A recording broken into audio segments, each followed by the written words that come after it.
네, 안녕하세요. 여러분들의 구독과 좋아요로 이 채널이 유지되고 있습니다. 네, 영상 속도는 1.5배를 추천드리고요. 항상 구독자님, 멤버십 회원님들에게 감사하다라고 말씀을 드리면서 자, 이번 내용은 비트코인 이야기를 또 준비를 해보았습니다.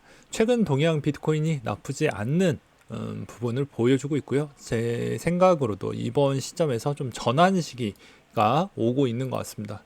예, 추세적으로 전환 시기가 오고 있기 때문에 여기서 이제 볼린저 밴드에서도 이야기를 했죠. 한번 하단 터치하면 상단 터치하고 잠깐 조정 나온다고 해도 이제부터는 계속 주봉 패턴이나 월봉 패턴이 계속 우상향 패턴을 보여주었기 때문에 아무래도 좀 더 올라갈 확률은 전 매우 높다라고 보는 게 중장기적 패턴 추세 를 그렇게 좀 보고 있는 실정입니다. 그래서 일간 패턴에서도 여기 구간에서도 좀 특이점을 좀 몇 가지를 보게 되면요.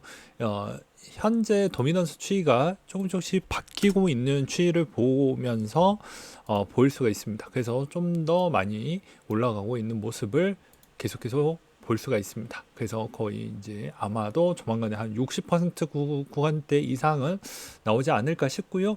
그 다음에 이제 원달러 환율도 또 많이 올라왔기 때문에 비트코인에게도 또 약간은 좋은 현상으로 저는 보여주고 있다라고 생각이 듭니다. 그러니까 급격하게 내려가는 환율 영향성만 없다라고 하면 비트코인에게 나쁠 건 없다라고 저는 보여집니다. 왜 그럴 것 같습니까? 대부분 스테이블 코인하고 그 다음에 비트코인이 매입하고 있는 대상자가 주로 어떤 걸로 거래를 많이 하고 있죠? 달러로 거래하고 있죠. 그리고 그 달러에 있는 거래 빈도가 생각보다 앞으로도 더 많아질 것으로 보여지기 때문에 환율의 급락과 적인 추이만 좀 많이 나오지 않는다고 하면 나쁠 건 없다라고 생각을 하고 있는 바입니다. 그 다음으로 비트코인 현물 ETF 어제 또 4억 달러 정도 들어왔고, 그 다음에 이더리움은 4,800만 달러 순이익이 나와주고 있는 실정입니다. 그러면서 모건 스탠리는 2억 7,200만 달러 상당의 비트코인 현물 ETF를 보유하고 있다라고 이야기가 한 번 더 나와주고 있는 실정입니다. 이게 과거 대비보다는 좀 더 늘었습니다. 그래서 이게 상당히 영향력이 좀 있다라고 볼 수가 있을 것 같고요. 그 다음으로 또 몇 가지를 좀 콘트 내용 몇 가지를 좀 본다라고 하면요.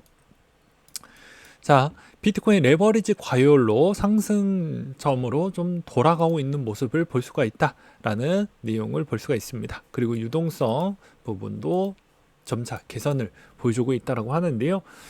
온체인 데이터 상승 모멘텀이 시작을 하는 것 같다라고 해서 퀀트 네 가지 부분을 좀 볼 수 있었고, 미결제 약정이나 레버리지 비율이나 스테이블 공급 비율이 어느 정도 좀 개선이 되었기 때문에 이번에 상승이 계속 잘 나와줄 것으로 보여진다라는 퀀트 내용을 또 볼 수가 있었습니다. 그 다음에 이번에 이제 A16 쪽에서 크립토 리포트가 나왔는데요. 이 뭐 VC 그냥 크립토 리포트라고 보시면 될 것 같습니다. 여기서도 이제 보게 되면 자, 정치적 이슈의 영향성도 좀 있었고, 암호화폐 활동과 사용성이 과거보다 상당히 더 많이 좋아졌다. 그게 이제 솔라나 니어 베이스 네트워크 기반에서 좀 많이 발생을 했었다라는 걸 볼 수가 있었고요. 그리고 이제 또 인프라 개선 용량이 느리고 거래 비용도 많이 이제 줄어들었다. 그러니까 거래를 할 때마다 항상 비용이 많이 발생을 했기 때문에 이게 좀 지적이 많이 되었지만 과거보다 좀 많이 줄어들었기 때문에 괜찮다. 그리고 여전히 디파이가 과거 대비보다는 조금은 이제 최고점까지는 돌파를 못했지만 그래도 회복을 보여주었다라는 게 좀 의미가 있었다라는 내용을 볼 수가 있었고요. 그리고 디파이는 전체 암호화폐 사용의 34%를 차지하고 있는 실정입니다. 그리고 이제 AI가 등장을 했기 때문에 암호화폐와 만났을 때 이제 얼마나 문제 해결 능력이 좋아질 것인지에 따른 기대감도 우리가 좀 지켜볼 필요성이 있다라고 이야기를 했고요. 그리고 이번에 거래 비용으로 인해서 NFT와 소셜 네트워크 게임 부분에 온체인 어플리케이션이 계속 증가를 해주고 있다라는 내용은 좀 알 수는 있을 것 같은데요. 한편으로는 이 내용에서도 좀 느끼는 부분은 과거 대비보다는 활용 빈도나 그리고 사용 빈도는 좀 많이 올라왔다라는 건 저도 공감을 하는 바입니다. 그렇지만 지금 대비보다는 훨씬 더 간편해져야 되고 간소화되어야 된다라고 저는 그렇게 좀 주장을 내비치고 싶네요. 그 다음에 이제 비트코인 레버리지 과열되려 상승, 아니, 요 이야기는 했으니까 넘어가고, 그 다음으로 이제 좀 봐야 되는 포인트가, 최근에 이제 ETF 동향 추이를 이렇게 좀 보게 되면요. 네, 보게 되면, 또, 크립토 동향이 좀 나쁘지 않죠. 그래서 대부분 또 상위권의 크립토 관련된 펀드가 가장 인기가 좋아지고 있다는 걸 볼 수 있습니다. 여기에서도 이제 그레이스케일 라지캡 펀드에서 볼 수가 있는데요. 이 라지캡 펀드 쪽에서 이야기했던 거에서 포인트만 좀 집어준다라고 하면, 이제 조만간에 솔라나, 리플, 아발란체 이쪽에 이제 분산 비율을 넣어놨던 배경은 아무래도 대부분 이제 분석가 분들이 거의 이제 비슷한 의견들을 좀 많이 하고 있습니다. 개별 ETF가 나올 것이다라는 생각을 하고 여기에 이제 좀 편입을 일부라도 좀 했다라고 그렇게 이제 명기가 되어져 있는 내용들이 좀 많더라고요.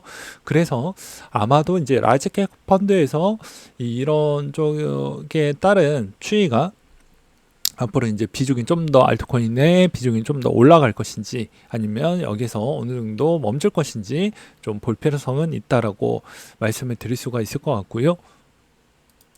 그리고 라지캡 펀드 운영에서 내부자 비중을 좀 보았더니 과거 대비보다는 좀 많이 감소가 됐다라는 것도 좀 알 수가 있게 되겠습니다.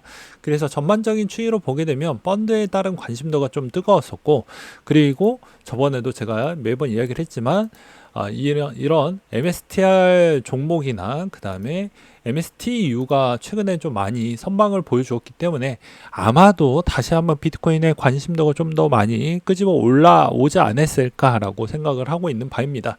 아마도 이제 이런 ETF 종목들이 좀 많이 올라와 주다 보니까 폼이 좀 나빠지진 않았다라고 저는 생각이 들기 때문이죠. 그러면 당연히 다시 한번 크립토 쪽에서 이제 이게 좀 돈이 될까라는 시점에서 전환의 시기라고 저는 생각을 하고 있고요. 25년도가 되면 저는 나쁜 흐름은 대부분 3만기 때까지는 나쁘지 않게 흘러갈 확률은 전 매우 높을 것으로 보여집니다. 그건 이제 마지막으로 이제 통화 정책에 따른 이야기를 끝으로 좀 정리를 해드리려고 하는데요. 이번에 미국 경제 지표가 예상보다 탄탄한 결과치가 나왔기 때문에 과거보다는 금리에 있는 그런 빅컷을 할 수 있을 만한 그런 행동은 거의 이제 좀 많이 줄어들 것으로 보여지지만, 그럼에도 불구하고도 높아진 파산 신청 구간대가 많이 나와지고 있다라는 겁니다. 그리고 부채 부분을 이제 상환 실패하고 있는 그런 어떻게 보면 미국의 국민들의 있는 비중이 계속해서 늘어나고 있다라는 게 또 포인트이기 때문에 이런 점을 좀 간주했었을 때는 여전히 내년에도 계속해서 더 많이 내려야 되는 그런 흐름을 좀 볼 수가 있기 때문에 이런 점을 좀 고려를 하면서 대응을 하면 되지 않을까 싶습니다. 그리고 통상 10월부터 1월 달까지는 고용에 따른 둔화의 계절성을 좀 갖고 있기 때문에 이런 점을 좀 보면서 대응을 해야 되지 않을까 싶고요. 11월, 12월 연속적으로 25bp 이나 저도 이제 동의를 하는 바가 될 것 같습니다. 이렇게 되면 계속 유동성은 풀려지면서, 그리고 제일 중요한 건 미국의 경기도 좋아하지만 미국 혼자서 모든 내수를 다 소화하는 건 아니죠. 유럽과 말 그대로 아시아 쪽의 중국 부분은 좀 볼 수가 있는데 유럽이 너무 안 좋기 때문에 여기에 이제 어떤 문제점이 나오지 않으면 크게 이쪽이 좀 문제가 많이 나올 수 있는 환경이 좀 많이 있습니다. 그리고 이제 중국은 아직도 쓸 수 있을 만한 체력적 요건이 많이 있기 때문에 여기는 저는 별로 크게 중요하게 보고 있지는 않습니다. 이제 반면에 이제 일본의 뭐 금리 인상 추이에 있는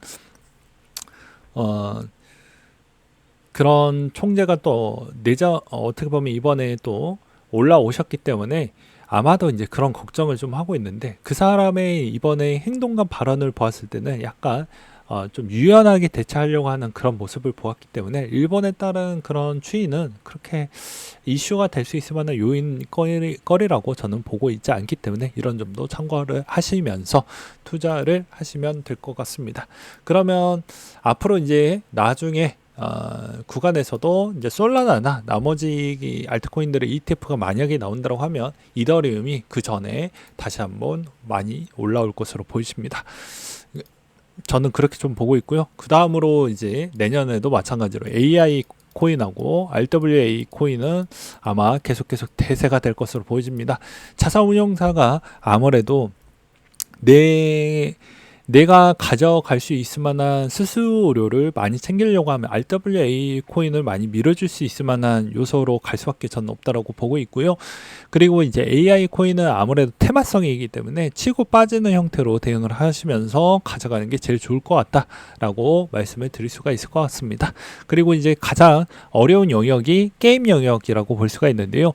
본인이 게임 부분에 있어서 어느 정도 좀 해보았을 때 재미성이 좀 기본 베이스가 깔리고 그게 연속적으로 계속 소화할 수 있을 만한 그런 게임 생태계가 가능하면 베팅을 해봐도 괜찮겠지만 그렇지 않는다라고 하면 일시적으로 그것도 테마성으로만 접근해서 커버를 치시길 바라겠습니다.